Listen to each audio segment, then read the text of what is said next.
Hi everybody. This is Ask Andrea. I'll be here for a half an hour. For those of you that ask questions on my website, you sent in a question to andreabeeman.com. On the sidebar, there's a little Ask Andrea page. And if you sent in a question, I'm answering it now. If you have a question, you could always put it into the live feed and I will try to get to it. We have about a half an hour, maybe 35 minutes today. I'll talk as fast as I humanly can. Let me just open up this little question box right here. And let's start at the beginning. Happy holidays, by the way. I hope you enjoyed your Thanksgiving. Hi, Esty. Hi, Denise. Hope you enjoyed your Thanksgiving. And let's start with a question from Paula that came in. And Paula says, why have I lost my appetite for food and what should I do about it? Okay. So there's a couple of things. This is a loaded question here, right, Paula? So, hi, Marianne. So, you know, if you've lost your appetite for food, it could be quite a few things. A, you could be depressed, right? Nobody wants to eat when they're depressed. Nice to see you too, Claudine. And I'll get to live questions as soon as I'm done with all these questions here. So, you know, you lost your appetite for food. Are you depressed? Is there a reason for you to be on the planet? Because digesting food and having an appetite for food is having an appetite for life, right? So George Osawa, the founder of macrobiotics, used to say a good appetite for food is a strong appetite for life. And that's true, you know, like when you stop eating, you really don't want to be here because food is what sustains you and keeps you on the planet. So that could be the first thing why you've lost your appetite for food. The second thing is maybe you're not digesting well. And if you're not digesting well and you're bloated, you won't have an appetite for food either because everything that you eat, boop, plops your stomach right out, right? So that I would suggest some digestive bitters. You go to any health food store on the planet and ask them for digestive bitters, and that stimulates the production of bile, stimulates the pancreatic juices, gets your body digesting and moving things along so that you can put more stuff into your pie hole, which is always nice. And speaking of pie, I hope everybody had some good pie on Thanksgiving. Okay, so let's see. Roger says, I've been dealing with candida for many years. I've been on a strict diet and couldn't figure out why I wasn't getting well. I started reading about biofilm, and I'm thinking biofilm is a big part of the problem. I also read where it's necessary to work on both candida and biofilm at the same time. What are your thoughts? This is actually a really good question. Like, we all have this biofilm in our body, in the digestive system, and it's where your bacteria is, and your immune cells also live in there as well. So candida is normal. I want to put that out there right now, you know, because so many people are afraid of candida. Candida is normal, and it naturally thrives inside the human body in the largest quantities in the large intestine. And when the small intestine, when the little valve, the ileocecal valve, and I'm pointing here because it's around here somewhere. I don't know the exact location, but it's around this area somewhere. Right? When that ileocecal valve that keeps the large intestine from the small intestine separate, when that gets weak, then the candida can migrate from the large intestine up into the small intestine, and that's where the trouble is.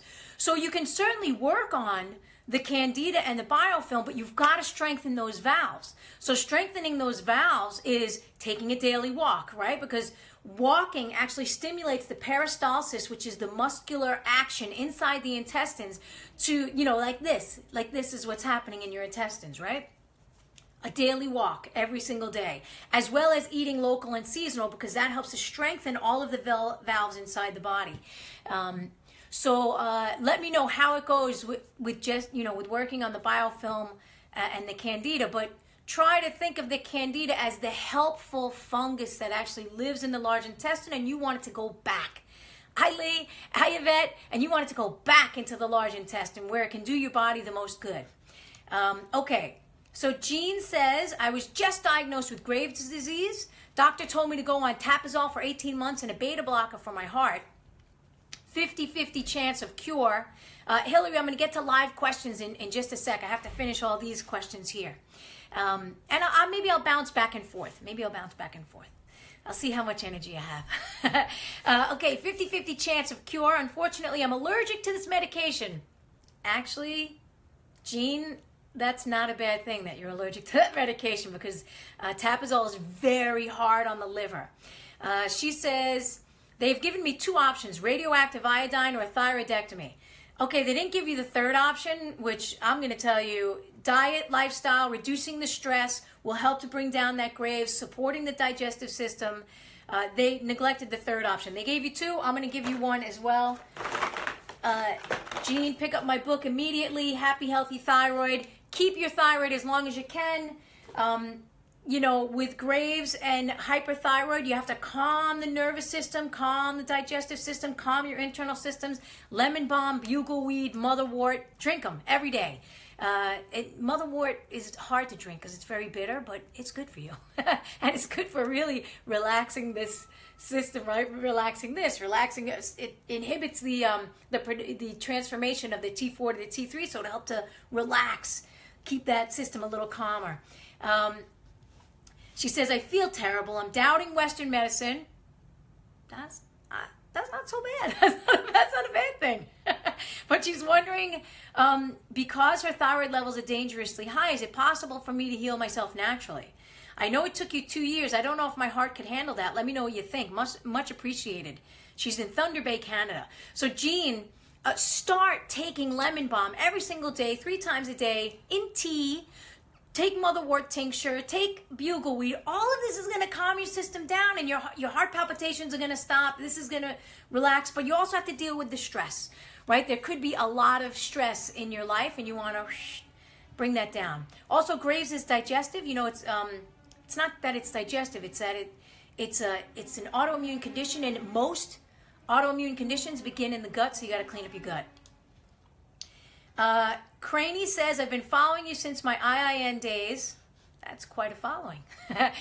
For quite a few years. After being on Synthroid for hypothyroidism for 13 years, I am fed up. No matter how many hours of sleep I get, I drag myself around all day like a zombie. I really want to get off the meds. Is that possible, and how? Kranie, that's a great question, because you've had hypothyroidism and you've been on Synthroid and it's not working. You're still dragging yourself around. So you have to support and nourish your adrenals. You know, you can get off the medication, but it's going to take time. You have to taper down. You could certainly get off it in 1 day, but you may have a crash, and then that's uncomfortable. You know, for a lot of people, they don't want to crash. You know, they don't want to be in bed sleeping for a week, although I think a lot of people could use a week-long nap. So yeah, you can certainly get off the meds. It is possible. 13 years. I've had clients that have been on meds for 25 years and they get off, but it takes about a year, right? They taper down 3 months and then 3 months and then 3 months. Okay, so I'm going to take a question from you guys, from the live guys and gals. Hilary says, do you think HRT and thyroid medication is good together? Hilary in Wales. Oh, all the way from Wales is, if my geography is correct, that's in Europe, right? Britain or England or something like that. Hormone replacement therapy and thyroid medication, your hormone system is out of balance. So you have to look at the liver, the health of the liver. You're like, why? What's going on? Are you not breaking down you know, the hormones? Are you not building up the hormones, right? Because the liver is usually responsible for a lot of that conversion. So it has to break down all the used hormones so that your body can build more hormones. And if it's not happening, that can be problematic. So you can certainly take the HRT and the thyroid medication, but what's happening in your system that you're not breaking down the hormones and building the hormones that you need? Okay. Esty says, what's your favorite tea for supporting or healing the water element in your body? Oh my gosh, that's such a big question. There's so many teas for supporting the water element in the body. But, you know, like you have to look at schizandra berries. And I would suggest also marshmallow root, which is a cold water infusion, because that helps to nourish the water element. Seaweed. You're not going to have it in a tea, but seaweed is one of my favorites too. Okay, I'm going to jump back to these questions, and then I'll get back to you guys. Live right there. Live! Okay. Lori says, I've been struggling with an autoimmune disease, including Hashimoto's, and I gained 20 pounds this year. I'm organic, gluten-free, and I exercise. Oh my God, help. Okay. So your autoimmune condition, right, that can contribute to inflammation in the body. You could, like a lot of people gain weight and they don't even know why they're gaining weight.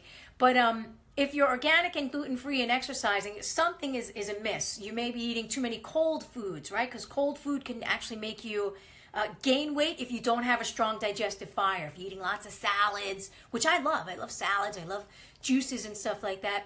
But if you don't have a strong digestive fire, then you're putting all that cold food in, you're going to gain weight, right? Think about what happens in the cold, right? Your body is 97%, maybe not 97% water, right? Maybe just a little water blob, but I think it's over 70-something% water. And when you think about water, when it gets cold, right? And it freezes, right? It's expanding. So think about when things are cold and they start to slow down, right? So if you're too cold, you're going to gain weight. The same can happen on the opposite side of the spectrum, right? Too much heat can also make you gain weight. So there has to be a nice balance. Paul says, I'm a 60-year-old male. I was found to have a large nodule and a few smaller ones on my thyroid. The large one is almost the size of the thyroid itself. It's been tested twice and found to be not cancerous. Also, the blood test came back in range. However, I'm struggling with weight loss. Actually, more weight gain. Oh, I'm struggling with weight loss? Actually, more weight gain, if anything. My diet has been gluten, and this is 2 gluten-free people who are struggling with weight gain, right? So it's not the gluten. It's not the gluten. And this one's yeast-free. Right, we're so quick to jump on and blame the gluten. If gluten did this, gluten did that.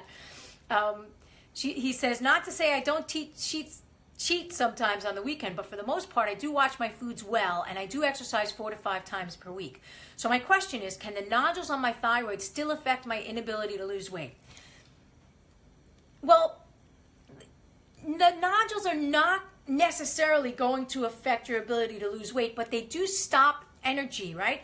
Anytime you have a lump or a bump or a cyst or something inside the body, it's an energy block, right? Think of it as an energy block. So it could be slowing the thyroid, but you didn't say that your thyroid is out of balance. You actually said that your test is in range. So you're exercising 4 to 5 times per week. I would actually think about how you're exercising and instead do some type of daily movement every single day.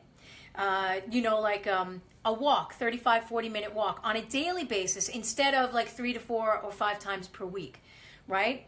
Just do something every single day to keep your metabolism moving, and also make sure that you're going to the bathroom on a regular basis. But if you have this large nodule, it's showing that there's some kind of block, and also that the detoxification organs may not be working well, right? So you may not be breaking down what you need to break down, and you're actually building up. So I would look to the kidneys and the liver, as well as the digestive system and the colon for this. Okay, let me take another question here. Jasmine says, what can a pregnant woman with hyperthyroid do to properly heal and feel better? Oh, all of those teas that I was talking about earlier, you could use. They're gentle. And with hyperthyroid and pregnancy, you have to de-stress. Relax, take a meditation class, do some prenatal yoga, right? Something where you're relaxing your body, right? Because hyperthyroid is indicating that you're speeded up. You're on this. You're, like you're going at a really high rate. So you have to literally put the brakes on. Put the brakes on and slow down, right? Slow down. You don't want to take any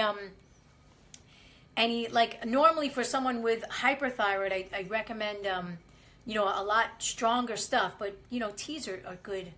Teas are a good thing. And also I would get with, like pick up Real Food for Mother and Baby by Nina Plank. That's a good book to read while you're pregnant. This question came in from Karyn. Karyn says, my 5-month-old granddaughter has severe eczema, which is red and itchy all over her body. She is exclusively breastfed, and her mom has eliminated eggs, dairy, gluten, bananas, chocolate, and at present is on the FODMAP diet. 3 doctors and 2 naturopaths later, we're still struggling to help this little darling. We don't want to use steroid cream or any nasties, but treat her naturally and work out why she has this problem. Your help would be awesomely appreciated. Okay, so for the baby eczema, the baby is, like whatever you can't process in the digestive system is getting thrown out toward the skin. So when you have eczema, you have to look at, well, what's happening in the digestive system? So they took out all these foods from the mom's diet, but I would suggest put all of those foods back in and high fats. Although, if the baby's not processing fats for some reason, then that could also contribute to the eczema. So maybe a little bit of light burdock tea or something like that. But also just to relax and oil the baby. You know, put oil on the baby. You could put castor oil, right? Castor oil. Keep the baby well lubricated. And I know she sent me an email, a private email. I would also get off all of the extra probiotics, right? Because there's only so much that you can that you can process, and the little baby can process either. Okay, yes, Esty, the liver is responsible for so much. Okay, so Donna has a question. She says, do you use slow cookers and crock pots? Is there a brand you recommend? Yes. Actually, I have a cooking class tomorrow on Learn It Live, and it's about nourishing the immune system. And I'm using a crock pot in that class to show you how to make a crock pot stock, right? A good old-fashioned stock in a crock pot. My brand of crock pot, I don't even know the name of it. I don't know. I don't know the name of it. It's in the kitchen. On my website, I do have a couple of brands. Like if you look for Savvy Slow Cookers, then there's a couple of brands there. And this is probably one of those brands. But I love crock pots, especially in the wintertime. And for stock, because people tell me all the time, Andrea, I'm not going to make stock. I don't have the time. I don't have this. I don't have that. And I'm like, you just take the bones, you take the water, you take the vegetables, you put it in the crock pot, boop, press go, right, for 12 hours. You set it and go, and you're done. Okay. Raquel says, I recently got diagnosed with multiple myeloma and I've started a chemo treatment. I want to know if you can customize a diet plan to help me beat this cancer. Yeah, I certainly could customize a diet plan for you. You go to andreabeeman.com and you look at my consultations, and I could customize something for you. And also, if you want to work with a integrative I forgot what they're called. Oncologist, integrative oncologist. There's a lady called, it'll come to me. Let's see, Jody Noe, Dr. Jody Noe. It was right there on the tip of my tongue. Dr. Jody Noe, she's fantastic with cancer. She even wrote the book on, integrative oncology. It's a huge, gigantic book for doctors, but they didn't necessarily want it. But she's great. Dr. Jody Noe, she's in Connecticut. I send all my cancer people to her. Okay. Peri says, I know that you are a brown rice advocate. I received a health newsletter warning against eating because of arsenic quantity. Thoughts? Like that arsenic warning was from years ago when they were growing the rice in soil that was heavily contaminated. And it was a specific brand down in South Carolina or North Carolina. So other than that, I'm not so worried about it. Yeah, I like brown rice. I had some for breakfast just the other day. I was making a congee for the class tomorrow. Came out so good. And, I use my rice. I'm still alive, for God's sakes. Thanks, Denise, for putting in the link. Okay, so this Mary sent in a note. Oh, no, Maria sent in a note. She says, I'm 56 years old. I have hyperthyroid. I have 7 nodules. I've been on methimazole for 15 years. I was on 5 milligrams for a long time. My endo just increased to 10 milligrams. I just found out that my parathyroid is acting up, and I have a 10.5 calcium level in my blood work. I also have a pulsating tinnitus, and I'm investigating the underlying cause of this. I saw a neuro-ontologist, and he thinks it could be my thyroid. Do you think I can actually shrink my benign nodules? I do believe in natural healing. Thank you for your time. So, Maria, yes, I do believe that you can shrink your nodules. You've been on methimazole for 15 years. It's not working. They're increasing your dose to 10 milligrams. Your parathyroid is acting up, right? The parathyroid is regulating the calcium levels. You now have a 10.5 calcium level in your blood work. So this can be balanced naturally. I would highly suggest that you get my book, Happy Healthy Thyroid, and read through it. Start incorporating the information and be patient. Like, you're 15 years on this medication, give yourself like I want to say a year to 2 years to start healing. These nodules will decrease. You have 7 nodules. Again, whenever there's nodules or lumps or bumps inside the body, you have to look at the detoxification organs. What's going on? Are there viruses and bacteria that are backing up in the system? Is there waste that's not being eliminated? All that stuff has to be looked at. Oh, thanks, Esty. She says, I love live classes. I love them too. They're a lot of fun. Mary says, how do I heal the leaky gut and get rid of candida when I can't tolerate meat and I have to consume more carbs to keep my weight up? Are the carbs just feeding the candida? How do I get around this? This is from Mary. My stress levels are down. I take a lot of gut healing supplements, niacin for candida, tried camel milk, and I get reactions to it. Any opinions? Yeah. So, you know, for the camel milk, that's great. Are you living in the desert? Are you living where the camels live? You know, maybe that could be a good choice. But if you have leaky gut and you want to get rid of candida, like I mentioned to the guy earlier, I think Paul was his name, you have to heal that ileocecal valve. That's the valve that connects the small intestine to the large intestine. And when it gets weak, the candida comes out and goes into the small intestine. It goes from the large intestine into the small intestine. So until you strengthen that valve, and tone your intestines, the candida you won't be able to get rid of it. So toning the intestines, you could use something like black walnut hull, one of my favorites to tone the intestines, you know, because it's astringent. It helps to kill the bacteria and the fungus that are in the wrong places, right? It's called black walnut hull. Okay, Mary puts in a question. She says, I'm so nervous about getting breast cancer. My mother was diagnosed at 46. She felt it on her own and she said there was pain. I realized it had been growing for years before that. She just felt it at 46. She's still alive at 78. She had the mastectomy and chemo and radiation. Starting at 40, I went for mammograms every year because my doctor told me I should because of my family history. I don't think mammograms are healthy. I'll tell you that right now. Mary, I think that squashing the breast and putting radiation into it, if you don't have cancer, eventually you may develop it. So I'm not a fan of mammograms. I'll say it loud and say it proud. I think that they're harming people. And they did studies in England and overseas on mammograms, and they said it doesn't help. So she says, the last one I had was in 2014, and I'm 47 now. When I recently went to a new doctor, she basically said I'm foolish for not going every year for a mammogram. I got so anxious about it that I scheduled a mammo for this past Tuesday. Of course, now I'm anxious about the results. I eat very well for the most part, exercise, and use the sauna. I've had this in my head for a long time after reading furiously online for the last couple of years about breast cancer, who gets it and why. I've also read your stories and feelings on cancer. Your story was similar to mine. I was 13 when my mother was diagnosed and saw her suffer like yours. My question is, I know so many people who eat badly and don't exercise and they never get cancer. Is it more than just food that helps us prevent, or hormones related? Do you think breast cancer is in the genes? My mom was the first one to get this and no one else. Okay, so these are great questions. These are really great questions, and I'm happy that you're thinking, right? Because when we start to question, then it opens the space for other thoughts to come in and say, okay, let me take a look at this.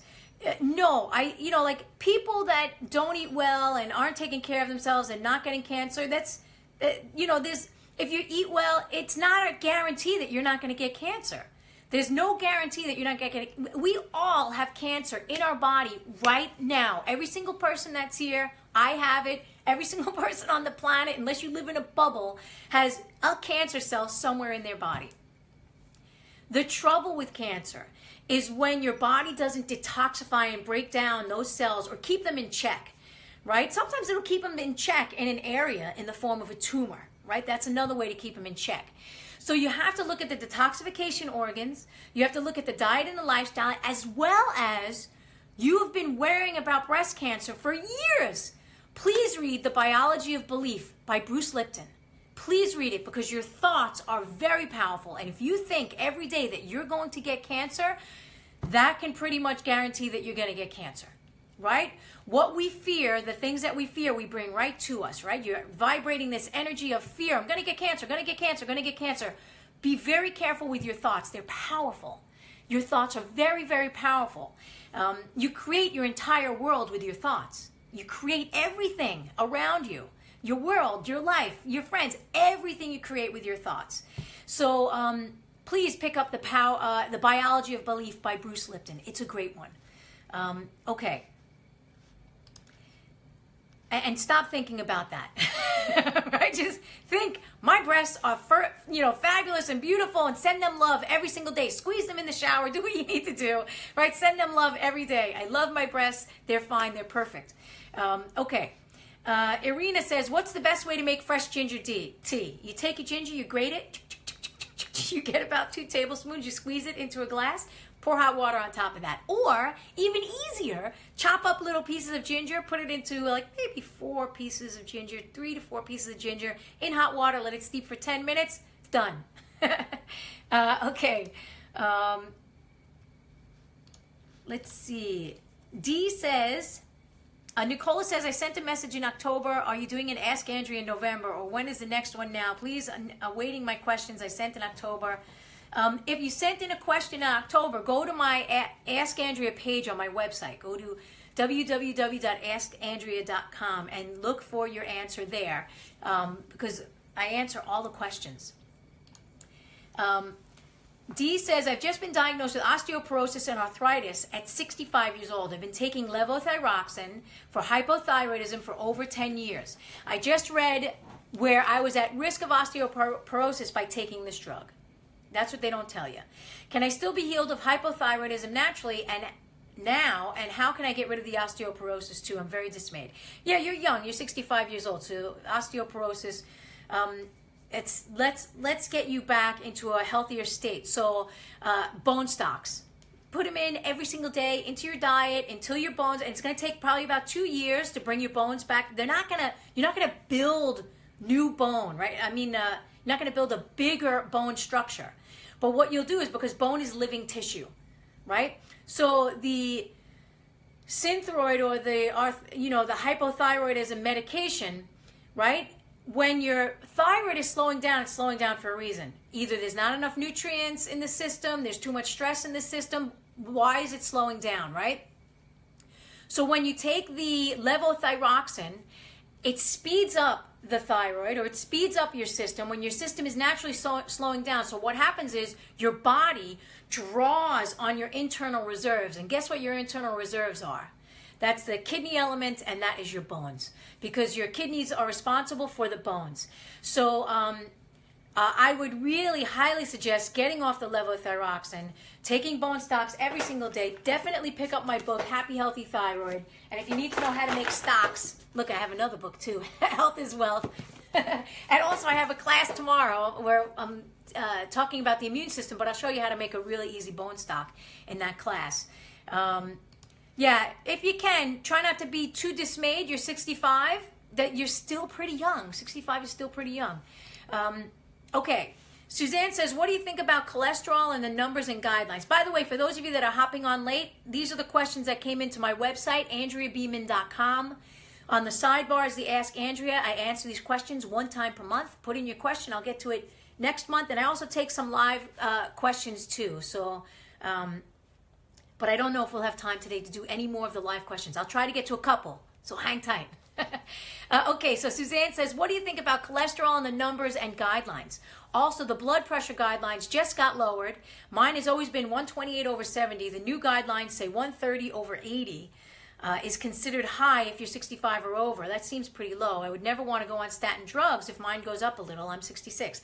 Yeah, I don't blame you for not wanting to go on statin drugs. They've been, they've been connected with higher rates of senility. So, you can't like the older you get, the more cholesterol you actually want, right? Because the cholesterol protects the brain. It's the protector in the body. It's protecting all the systems. You want to have, like, if you look at the studies now, they say that as you age, the higher your cholesterol, the healthier you are. So we have always, for the past 40 or 50 years, we've said, oh, cholesterol is a demon. Get rid of the cholesterol. No, the cholesterol is protecting the body. Don't get rid of the cholesterol. And as far as the high blood pressure, I don't think that you're on the high side. But I'm not a doctor. I'm not a doctor. You may want to get with a holistic doctor. You know, something as simple as maybe having some more parsley, which helps to lower the blood pressure naturally. Parsley, it's in everybody's kitchen, right? And it's usually on the side of everyone's plate at a restaurant as a garnish. Eat it. It naturally helps to bring down the blood pressure, as well as all of your leafy greens and all that stuff. Okay. Lydia says, hi, Andrea. I'm blessed to come across your website through Yvette LeBoy. Oh, I love Yvette. She's here today.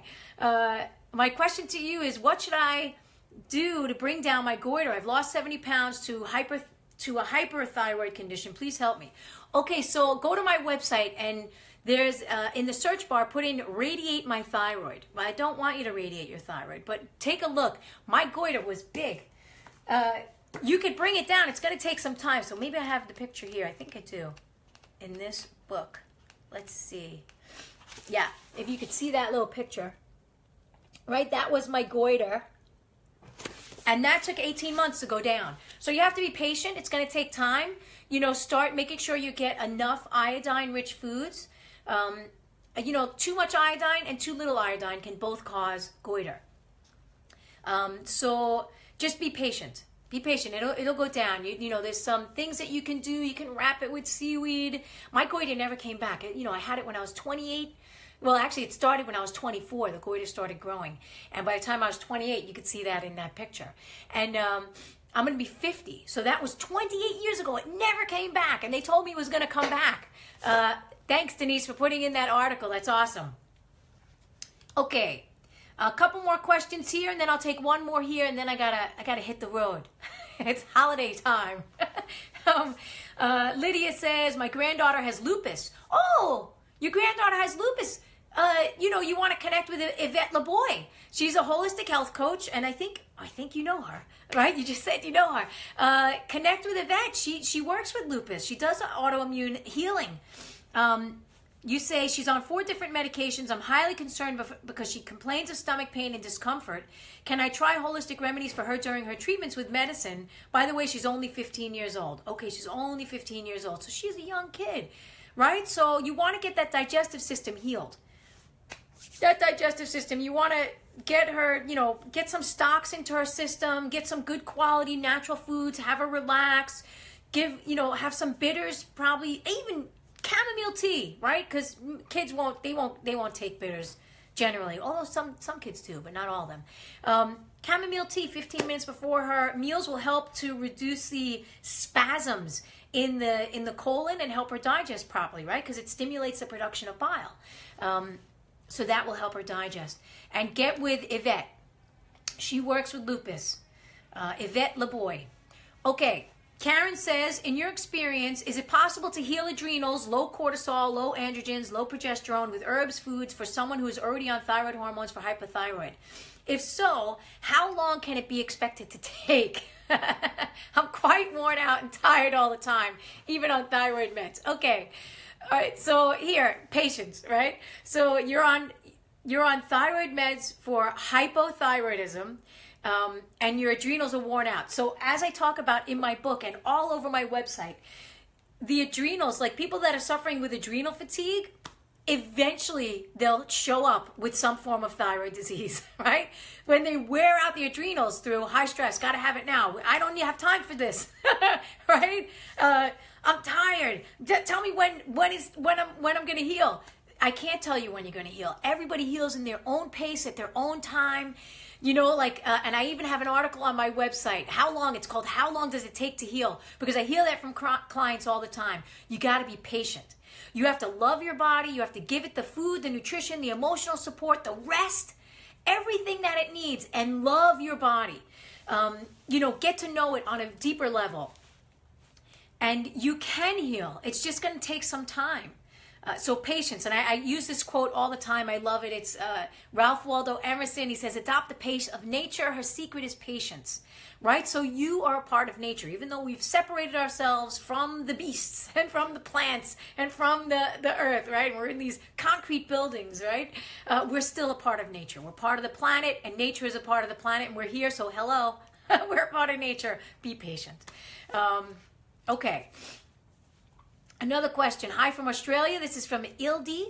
She says, how do I lower cortisol levels, right? So one wants to raise the cortisol, one wants to lower the cortisol, right? This is where we go.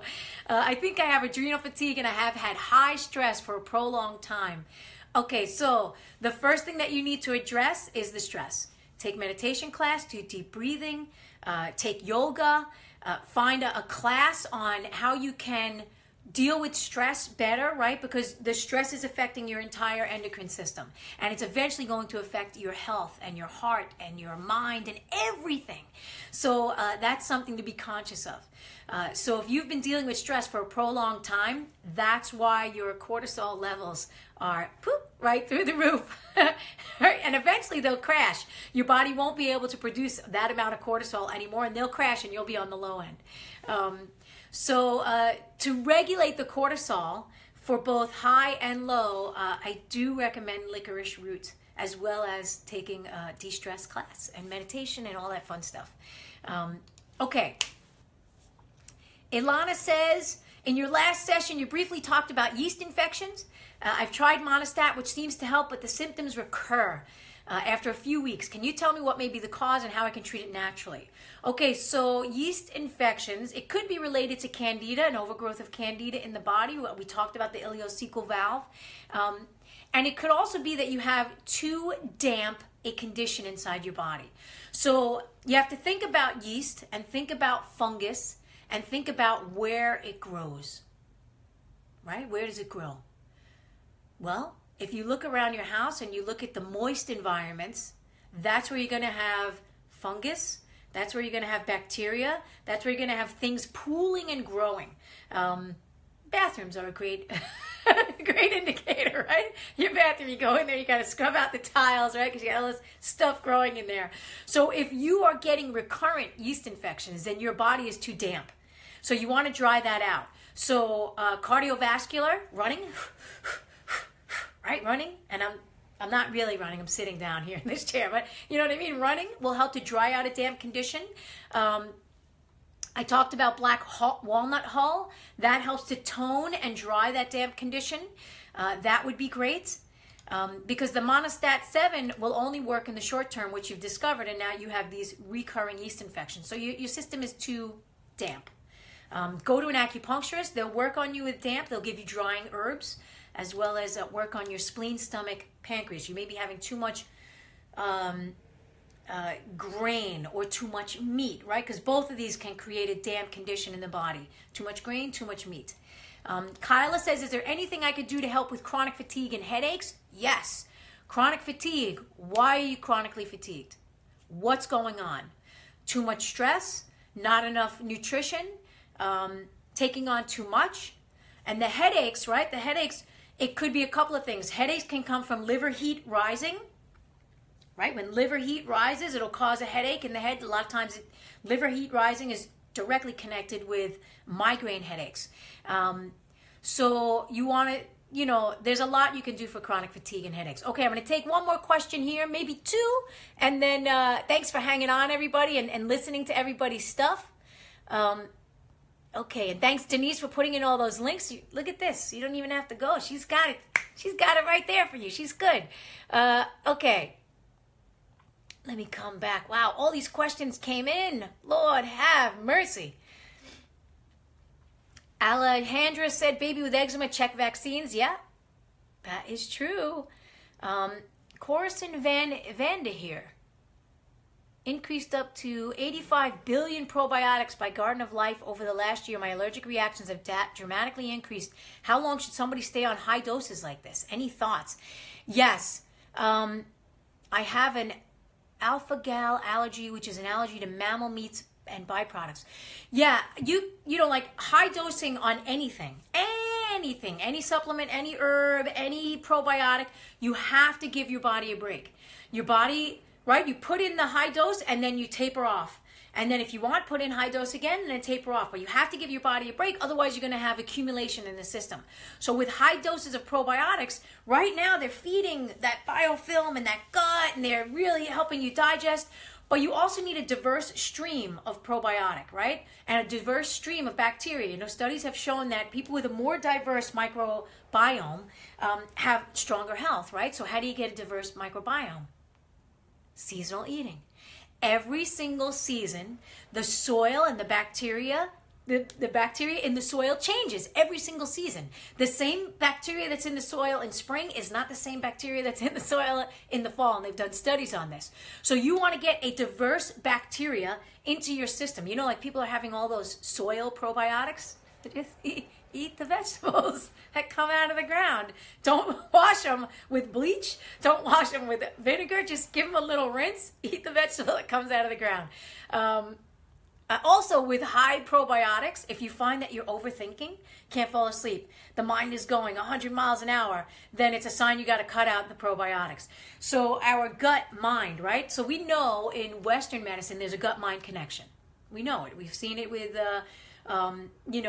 ADHD and all this, totally connected, right? So in Chinese medicine, thousands of years ago, they said, okay, small intestine, mind, completely connected, right? So if you're putting, I don't know, 75 billion probiotics into your gut, and if you find that your mind is going, can't fall asleep, can't go to, right, 100 miles an hour, get off the probiotics. There's only so much the body can take, right? And then it has a negative effect. Okay, so it's 1:41. I'll take one more question. Yeah, Marianne, I agree. Learn to nurture yourself. That's right. Laura Rochelle Richards says, how do I heal the parathyroid? I have too much blood calcium. Doctor says to cut it out. Oh gosh, that's the only way to be healed. Yeah, no, cutting it out doesn't actually heal it. So I disagree with you, doctor. And that's good. You said you're not going to do that. It takes time to heal the parathyroid, and also you have to look at, you know, like what's going on. Are you low vitamin D or high vitamin D? Because that also upsets the calcium level, right? So if you're taking high doses of vitamin D, I would stop that. And if you are low vitamin D, then make sure you're getting shiitake mushrooms, you're getting cod liver oil, you're getting the natural versions so that you could boost your vitamin D up in a natural progression. Or if you're taking vitamin D, you take it 3 months and then get off for 3 months. Give your body a break. Okay. Hi, Linda. Okay. All right, so it's 1:42.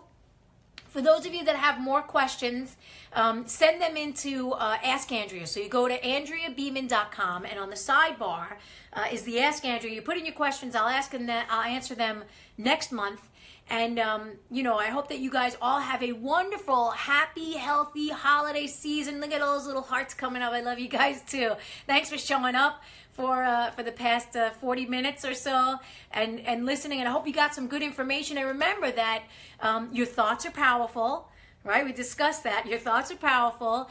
And you have to be patient and loving with your body as you go through the process of healing. Right? Always remember every single day, kiss yourself, kiss, love yourself, send all hugs and kisses like those hearts that you're sending me. You put them right back into your heart too, right? And remember to just take it slow, okay? Patience is the key to natural healing. And I'll see you guys next time. Thanks, everybody.